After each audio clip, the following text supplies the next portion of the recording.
nydiesels.com again, John the Diesel Man. This is a video to my last video, a follow-up video, where we're talking about trucks that have common problems. What we're also going to talk about real quick is trucks that are missing parts that you may not even know are missing. Before you go and buy one of these trucks, you got to know what to look for, okay? Missing parts. Common missing parts, number one, which tells me there's bad mechanics. And also, things that are not put together correctly that you may buy a truck and have a problem with later. Let's talk about that for a minute.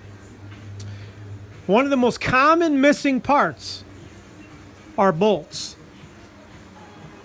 Every truck that we get is missing a bolt somewhere.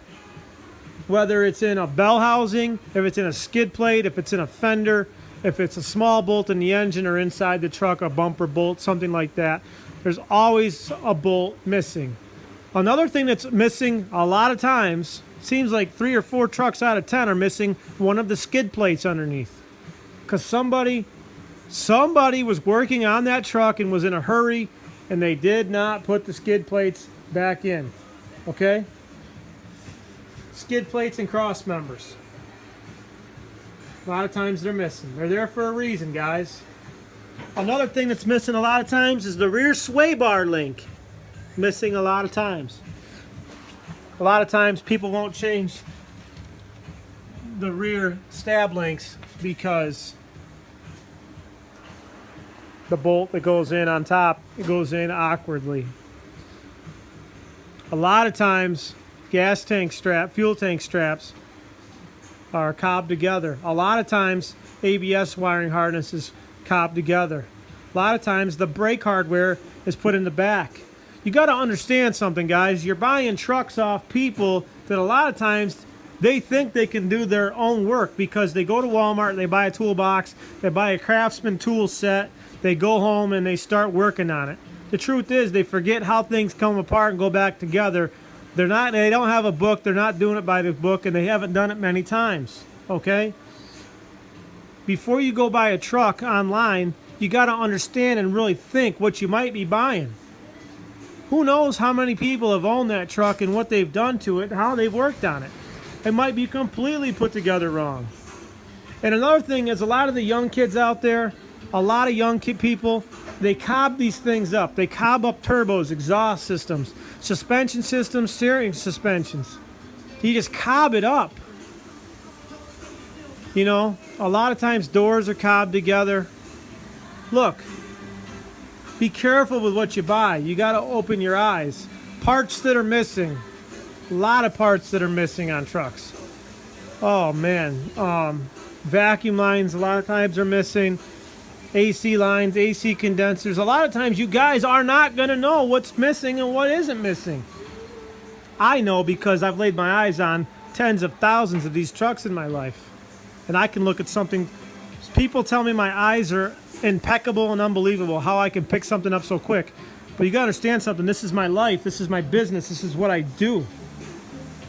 I sleep, live, and breathe these second-gen Cummins trucks. I can tell you if something's missing. As you can see, the door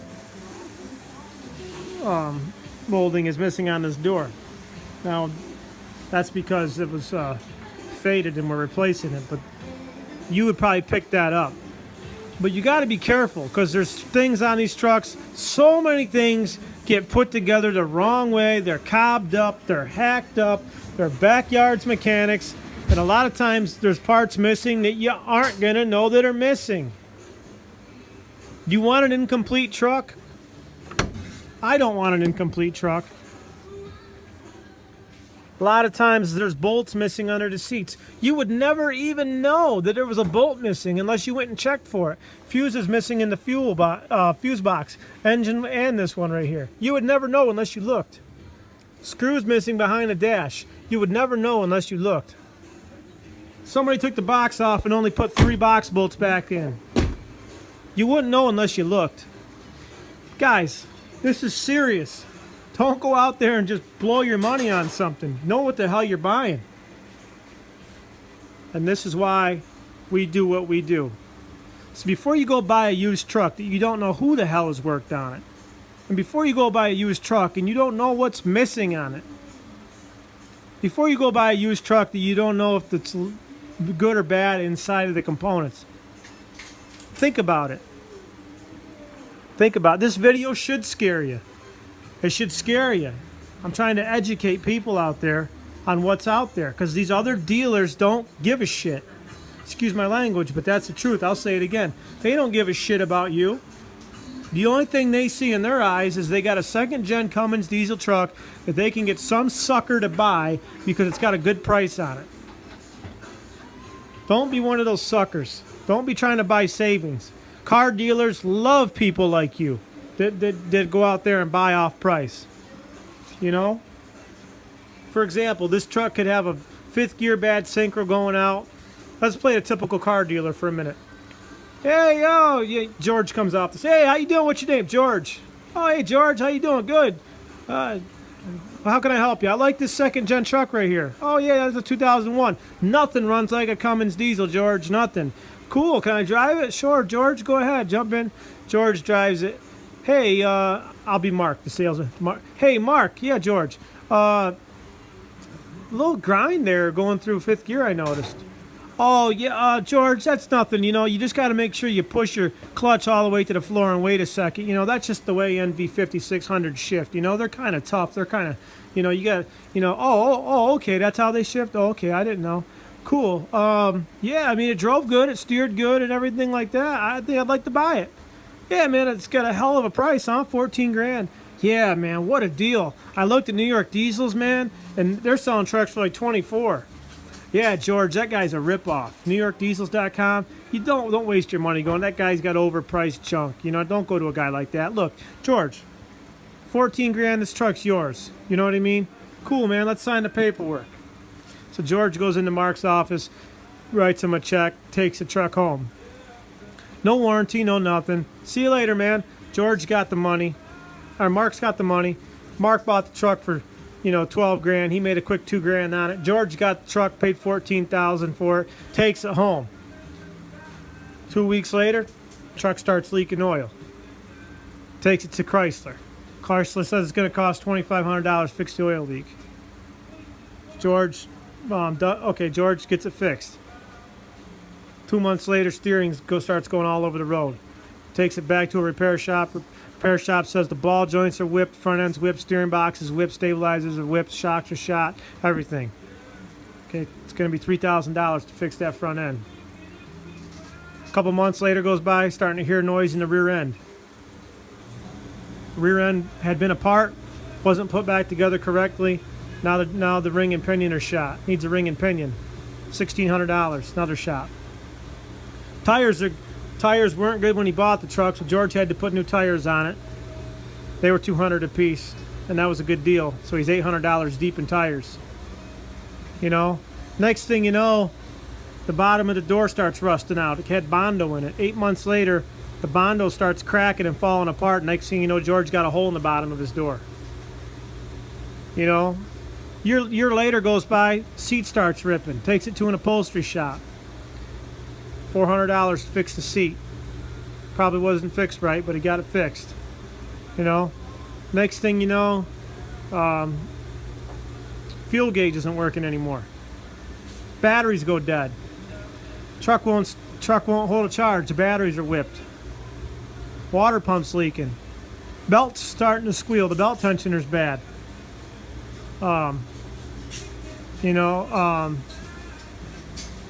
Truck needs brakes. One of the calipers is sticking. We're on the 14th month of owning the truck. George has only put 20,000 miles on it.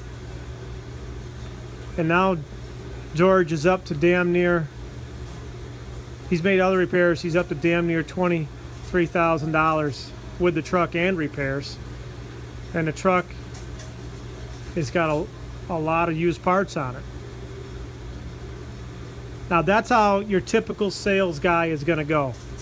He's going to badmouth somebody like me and try to sell somebody like you and tell you how great he is and how great the truck is, and he's got no worries. But the facts are, he doesn't know anything about the truck. He hasn't showed you anything about the truck, and you're getting no warranty.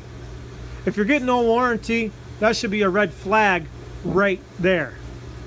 At NewYorkDiesels.com, People badmouth us every day because we're taking customers away from them. And the internet is like a high school. Anybody can say anything. Anybody can write anything. Anybody can make up a story. And that's what happens because we take the sales from all these other guys. But the reality is I was the first guy to start selling these trucks besides the dealer, and I made these trucks famous. Well, we're showing you the facts. We're giving you a warranty, and we want you to know what to look for. Before you go out there and buy a truck off the street, before you get scammed by a used car dealer and he pumps you full of all this nonsense, I want you to think about the possible consequences of doing that. Think about the results. Now that's a true story, everything I just told you. I could have even told you more. I could have told you your turbo went bad. Your VP44 injection pump went bad. Those are common problems. Your TPS went bad. Your fuel pump, lift pump went bad. Guys, you're looking at another $3,000 right there. Batteries are not cheap. Good batteries, $200 a piece. Look, we go through this whole truck with a fine-tooth comb, all of our Highline trucks. And our Value Line trucks, we go through those too. The only difference is they're not like a new truck, like our Highline trucks are. So before you go out there and get smoked and hosed and spread a whole bunch of nonsense, especially if you're a new buyer, really know what the hell you're getting into and know what the difference is with NewYorkDiesels.com. I'm not here to try to sell you, and I'm not here to put pressure on anybody. I don't care if you buy one of my trucks. I really don't. I place trucks with people. I don't sell trucks to people. I place trucks with people. I see what people's needs are. I help them understand the process of owning one of these trucks, the process of buying one of these trucks, what we have done to our trucks, and what truck a person should get for their use. That's my job. If they need any aftermarket stuff, what I would recommend, how we ship, how they can enjoy their truck the longest, how we can become friends. I'm looking to make friends. I'm not looking to make money, but I still need to get paid for what I do. I'm John the Diesel Man, and I could be your friend. I could be your consultant. I also offer over-the-phone technical support for your truck and parts if you need it. If you need technical support, that is not free. That will cost you. But I'm here to show the diesel world what the best is, what the best looks like, and to let people know and to educate people on how the car business works. I'm not a car dealer. Thank you for watching this video.